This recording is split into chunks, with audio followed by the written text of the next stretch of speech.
2 Kings chapter 11. When Athaliah, the mother of Ahaziah, saw that her son was dead, she proceeded to destroy the whole royal family. But Jehosheba, the daughter of King Jehoram, the sister of Ahaziah, took Joash, son of Ahaziah, and stole him away from among the royal princes who were about to be murdered. She put him and his nurse in a bedroom to hide them from Athaliah. So he was not killed.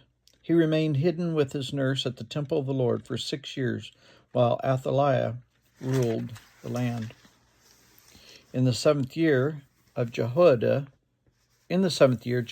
sent for the commanders of units of 100, the Kerites and the guards, and had them brought to him to the temple of the Lord.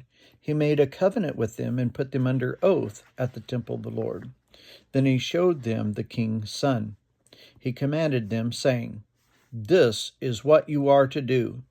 You who are in these 3 companies that are going on duty on the Sabbath, a third of you guarding the royal palace, a third at the Shur gate, and a third at the gate behind the guard, who take turns guarding the temple.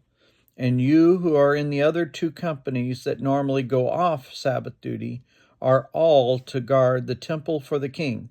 Station yourselves around the king, each of you with weapon in hand. Anyone who approaches your ranks is to be put to death. Stay close to the king wherever he goes." The commanders of units of 100 did just as Jehoiada the priest ordered. Each one took his men, those who were going on duty on the Sabbath and those who were going off duty, and came to Jehoiada the priest. Then he gave the commanders the spears, the shields that belonged to King David and that were in the temple of the Lord. The guards, each with weapon in hand, stationed themselves around the king near the altar and the temple, from the south side to the north side of the temple. Jehoiada brought out the king's son and put the crown on him. He presented him with a copy of the covenant and proclaimed him king. They anointed him, and the people clapped their hands and shouted, "Long live the king!" When Athaliah heard the noise made by the guards and the people, she went to the people at the temple of the Lord. She looked, and there was the king, standing by the pillar, as the custom was. The officers and the trumpeters were beside the king, and all the people of the land were rejoicing and blowing trumpets. Then Athaliah tore her robes and called out, "Treason! Treason!" Jehoiada the priest ordered the commanders of units of 100 who were in charge of the troop, "Bring her out between the ranks and put the sword to anyone who follows her."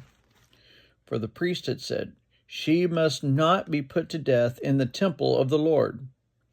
So they seized her as she reached the place where the horses entered the palace grounds, and there she was put to death. Jehoiada then made a covenant between the Lord and the king and the people that they would be the Lord's people. He also made a covenant between the king and the people. All the people of the land went to the temple of Baal and tore it down. They smashed the altars and idols to pieces and killed Mattan, the priest of Baal, in front of the altars. Then Jehoiada the priest posted guards at the temple of the Lord. He took with him the commanders of 100, the Kerites, the guards, and all the people of the land, and together they brought the king down from the temple of the Lord and went into the palace, entering by way of the guards. The king then took his place at the royal throne. All the people of the land rejoiced, and the city was calm, because Athaliah had been slain with the sword at the palace. Joash was 7 years old when he began to reign.